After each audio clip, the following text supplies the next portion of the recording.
புதுச்சேரி பேருந்து நிலையத்தில் உள்ள கடைகளை திறக்க முடிவு செய்துள்ள புதுச்சேரி நகராட்சி 34 கடைகளுக்கான ஏல அறிவிப்பினை வெளியிட்டுள்ளது. புதுச்சேரி புதிய பேருந்து நிலையத்தில் உள்ள கடைகளை ஓராண்டு காலத்திற்கு உரிம கட்டணம் செலுத்தி கடைகளை நடத்த ஏல அறிவிப்பு புதுச்சேரி நகராட்சி ஆணையர் கந்தசாமி வெளியிட்டுள்ளார். இதன்படி வருகின்ற 20ஆம் தேதி காலை 10 மணி முதல் ஏல அறிவிப்பு தொடர்ந்து விண்ணப்பம் சமர்ப்பித்தல் ஆரம்பமாகும். பிப்ரவரி 5ஆம் தேதி மாலை 3:30 மணி வரை முன் வைப்பு தொகையுடன் சேர்த்து ஏல விண்ணப்பத்தினை சமர்ப்பிக்கலாம். அடுத்த மாதம் 16ஆம் தேதி காலை 11 மணி முதல் மாலை 5 மணி வரை ஏலம் நடைபெறும். மின்னணு ஏலத்தில் கலந்து கொள்ள விரும்புவர்கள் விண்ணப்ப கட்டணம் 500 ரூபாய் மற்றும் முன் வைப்பு தொகை செலுத்த வேண்டும். இந்த கட்டணம் செலுத்தாதவர்கள் ஏலத்தில் பங்கு பெற இயலாது.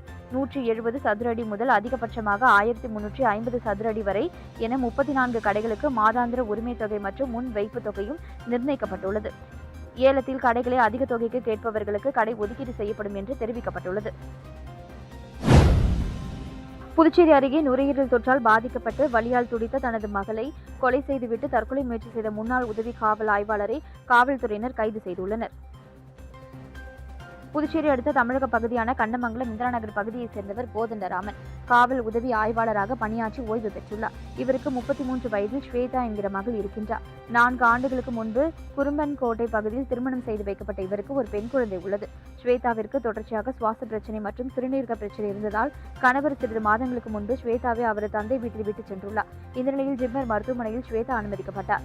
ஸ்வேதாவிற்கு தொடர்ச்சியாக அவதிப்படுவதை தாங்க முடியாத கோதண்டராமன் கத்தியால் கழுத்தை அறுத்து கொலை செய்துள்ளார். பின்னர் தானும் தற்கொலை முயற்சி செய்துள்ளார். இதுகுறித்து தகவல் அறிந்த போலீசார் கோதண்டராமனை மீட்டு மருத்துவமனைக்கு அனுப்பி வைத்தனர். அதே நேரத்தில் சம்பவ இடத்திலேயே மகள் ஸ்வேதா மரணம் அடைந்துள்ளார். இந்த நிலையில் கொலை செய்த தந்தை மீது வழக்கு பதிவு செய்த கண்டமங்கலம் போலீசார் விசாரணை நடத்தி வருகின்றனர். புதுச்சேரியில் பல்வேறு இடங்களில் மது போதையில் தகராறில் ஈடுபட்ட 10 பேரை போலீசார் கைது செய்தனர். மேட்டுப்பாளையம் பகுதியில் நேற்று முன்தினம் இரவு மேட்டுப்பாளையம் போலீசார் ரோந்து சென்றனர். ஐடிஐ செல்லும் சாலையில் வாலிபர் மதுபோதையில் நின்று கொண்டு அவ்வழியாக செல்பவர்களை அவதூறாக பேசி ரகளையில் ஈடுபட்டார். அவரை பிடித்து விசாரித்தனர். அவர் சண்முகாபுரத்தை சேர்ந்த பிரபு என்பது தெரியவந்தது. அவரை போலீசார் கைது செய்தனர். மேலும் தர்மாபுரி பகுதியில் போதையில் ரகளை செய்த சொக்கநாதன்பேட்டை வெங்கடேசன், முத்தியால்பேட்டை முருகன் வீதியில் ரகளை செய்த அதே பகுதியைச் சேர்ந்த ஹரிஹரன், விக்னேஷ், பிரதீப், தேங்காய்திட்டு துறைமுகம் அருகே ரகளை செய்த காராமணி குப்பத்தை சேர்ந்த தாமோதரன், முதலியார்பேட்டையை சேர்ந்த விஸ்வா, வானரப்பேட்டையை சேர்ந்த சரவணகுமார், துளசிராமன், வில்லியனூர் பகுதியில் ரகளை செய்த மணி ஆகியோரை அந்தந்த பகுதி போலீசார் கைது செய்தனர்.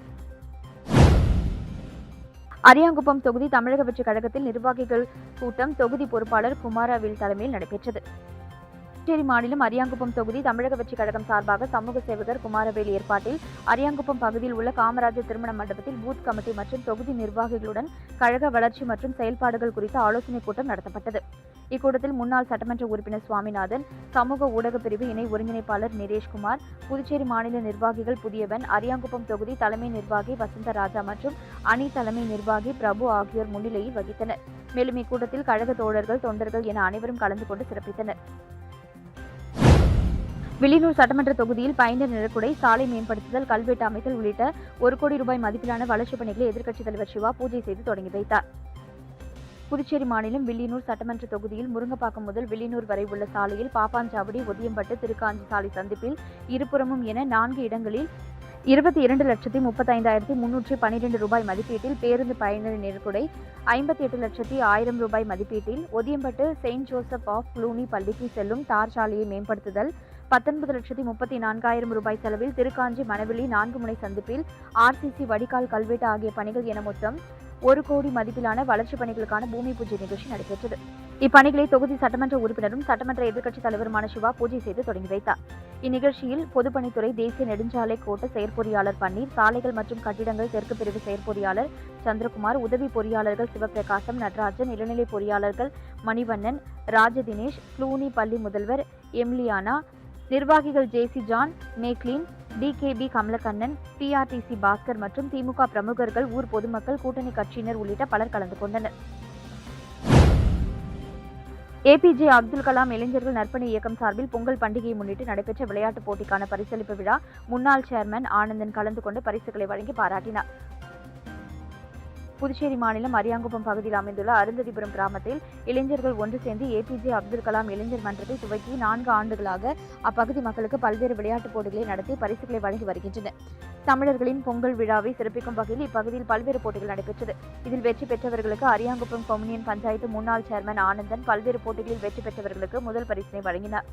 2ஆம் பரிசினை திமுக மாநில இலக்கிய அணி பேரவை அமைப்பாளர் சிவசங்கரன் வழங்கினார். 3ஆம் பரிசினை சமூக சேவகர் விக்கி என்கிற ராஜகணபதி வழங்கினார். இந்நிகழ்ச்சிக்கான ஏற்பாடுகளை ஏபிஜே அப்துல் கலாம் நற்பணி மன்ற இளைஞர்கள் ரஞ்சித், பிரதீப், முகேஷ், அரவிந்த், வாசன், அருண், அன்பு, புகழ், மணிமாறன், சாரதி, தனுஷ், சூர்யா உள்ளிட்ட நிர்வாகிகள் பலர் சிறப்பாக செய்திருந்தனர். புதுச்சேரியில் குடும்ப தலைவிகளுக்கான உயர்த்தப்பட்ட 2500 ரூபாய் தொடர்பான அரசாணை பிறப்பிக்கப்பட்டுள்ளது. அரசின் எந்த துறைகளிலும் மாதாந்திர உதவித்தொகை ஏதும் பெறாத 21 வயது முதல் 55 வயதிற்குள் இருக்கும் வறுமை கோட்டிற்கு கீழ் உள்ள ஏழை குடும்ப தலைவிகளுக்கு மாதந்தோறும் 1000 ரூபாய் நிதியுதவி வழங்கப்படுகிறது. இதுவரை 65,000 பேருக்கு வழங்கப்பட்டுள்ளது. இதன் மூலம் 6.5 கோடி ரூபாய் புதுச்சேரி அரசு செலவழிக்கிறது. இந்த உதவித்தொகை 2500 ரூபாயாக உயர்த்தப்படும் என முதல்வர் ரங்கசாமி அறிவித்தார். இந்த உதவித்தொகையை உயர்த்தி கொடுக்க கவர்னர் கைலாஷ்நாதன் ஒப்புதல் வழங்கிய நிலையில் தற்போது அரசாணை பிறப்பிக்கப்பட்டுள்ளது. உயர்த்தப்பட்ட மகளிர் உரிமை தொகை அடுத்த மாதம் கிடைக்கும். இந்த திட்டத்தின் மூலம் புதுச்சேரி அரசுக்கு கூடுதலாக 9,75,00,000 ரூபாய் செலவாகும். துவக்கம் எப்பொழுது குடும்ப தலைவிகளுக்கு உயர்த்தப்பட்ட 2500 ரூபாய் கொடுக்கும் திட்டத்தை வரும் 22ஆம் தேதி துவக்கி வைக்க முதல்வர் ரங்கசாமி தேதி கொடுத்துள்ளார். இருப்பினும் பொங்கல் பரிசாக 3000 ரூபாய் அரசு நிதியை கொடுத்துள்ள சூழ்நிலையில் பிப்ரவரி முதல் வாரத்தில் ஆரம்பிக்கலாம் என அதிகாரிகள் தெரிவிக்கின்றனர். திட்ட துவக்கம் குறித்து ஓரிரு தினங்களில் அறிவிக்கப்பட உள்ளது. ஜீவானந்தம் நினைவு நாளை ஒட்டி அரசு சார்பில் அவரது சிலைக்கு மாலை அணிவித்து மரியாதை செலுத்தப்பட்டது. தோழர் ஜீவானந்தம் நினைவு தினம் புதுச்சேரி அரசு சார்பில் நேற்று அனுசரிக்கப்பட்டது. இதையொட்டி சாரம் அவை திடலில் அமைந்துள்ள ஜீவானந்தம் சிலைக்கு அமைச்சர்கள் லட்சுமி நாராயணன், ஜான்குமார், அரசு கொறடா ஆறுமுகம், எம்எல்ஏக்கள் ரமேஷ், பாஸ்கர், லட்சுமிகாந்தன், சாய் சரவணகுமார் ஆகியோர் மாலை அணிவித்து மரியாதை செலுத்தினர். இதேபோல இந்திய கம்யூனிஸ்ட் சார்பில் முன்னாள் அமைச்சர் விஸ்வநாதன், முன்னாள் எம்எல்ஏ கலைநாதன், மாநில பொருளாளர் சுப்பையா, நிர்வாக குழு உறுப்பினர்கள் சிவா, அந்தோணி, மாநில குழு உறுப்பினர்கள் முருகன், மூர்த்தி, செல்வம், பெஞ்சமின், கலை இலக்கிய குழு தலைவர் சிவகுமார் ஆகியோர் மாலை அணிவித்து மரியாதை செலுத்தினர். பாகூரில் பொது இடத்தில் மது குடித்த 14 பேர் மீது போலீசார் வழக்கு பதிந்தனர். புதுச்சேரி போலீஸ் டிஐஜி சத்யசுந்தரம் நேற்றிரவு பாகூர் சோரியாங்குப்பம் பகுதியில் திடீர் ரோந்து பணியில் ஈடுபட்டார். அப்பொழுது புறவழிச்சாலை பகுதியில் பொதுமக்களுக்கு இடையூறு ஏற்படுத்தும் விதமாக குடிமகன்கள் அமர்ந்து மது அருந்திக் கொண்டிருந்தனர். இதனை கண்ட டிஐஜி பொது இடங்களில் மது அருந்துபவர்கள் மீது நடவடிக்கை எடுக்க போலீசாருக்கு உத்தரவிட்டார். அதன் பேரில் பாகூர் பகுதியில் பொது இடங்களில் மது அருந்திய 10 பேர் மீதும், கிருமாம்பாக்கம் பகுதியில் 4 பேர் மீதும் போலீசார் வழக்கு பதிந்து விசாரித்து வருகின்றனர். புதுச்சேரியில் 5 பேரிடம் 1,59,000 ரூபாயை ஆன்லைன் மோசடி செய்த மர்ம நபர்களை சைபர் கிரைம் போலீசார் வழக்கு பதிந்து தேடி வருகின்றனர். தட்டாஞ்சாவடியை சேர்ந்த பெண் ஆன்லைன் இன்ஸ்டாகிராம் செயலியில் ஜோதிட விளம்பரத்தை பார்த்தார்.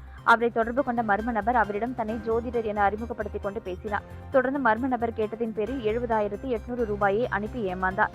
இதேபோல அபிஷேகப்பாக்கத்தை சேர்ந்த நபர் 55,000 ரூபாயும், வேல்ராம்பேட்டை சேர்ந்த நபர் 24,965 ரூபாயும், உருளையன்பேட்டை சேர்ந்த பெண் 7,000 ரூபாயும், அரியாங்குப்பத்தை சேர்ந்த நபர் 1,350 என மொத்தம் 1,59,115 ரூபாயை ஆன்லைன் மோசடியில் இழந்துள்ளனர். புகாரின் பேரில் சைபர் கிரைம் போலீசார் வழக்கு பதிந்து ஆன்லைன் மோசடி செய்த மர்ம நபர்களை தேடி வருகின்றனர். காலாப்பட்டு சுனாமி குடியிருப்பு பகுதியில் நடைபெற்ற பொங்கல் விழாவில் பல்வேறு போட்டிகளில் பங்கேற்றவர்களுக்கு புதுச்சேரி மாநில மக்கள் முன்னேற்ற கழகத்தின் தலைவர் ராமதாஸ் பரிசுகளை வழங்கி பாராட்டினார். புதுச்சேரி காலாப்பட்டு சுனாமி குடியிருப்பு நலசங்கம் சார்பில் பொங்கல் விழா கொண்டாடப்பட்டது. இதனையொட்டி கோலப்போட்டி, மெதுவாக சைக்கிள் ஓட்டும் போட்டி, ஓட்டப்பந்தய போட்டி, இசை நாற்காலி போட்டி, பெண்களுக்கான கபடி போட்டி, உரியடி போட்டி என பல்வேறு போட்டிகள் நடத்தப்பட்டு நேற்று பரிசளிப்பு விழா நடைபெற்றது. சங்கத்தின் தலைவர் குமார் தலைமையில் நடைபெற்ற விழாவில் சிறப்பு விருந்தினராக புதுச்சேரி மக்கள் முன்னேற்ற கழகத்தின் தலைவர் பேராசிரியர் ராமதாஸ் கலந்து கொண்டு பல்வேறு போட்டிகளில் வெற்றி பெற்றவர்களுக்கு பரிசுகளை வழங்கி பாராட்டினார். இந்த நிகழ்ச்சியில் 4 மீனவ கிராமங்களைச் சேர்ந்த மக்கள், இளைஞர்கள் உட்பட பலர் கலந்து கொண்டனர்.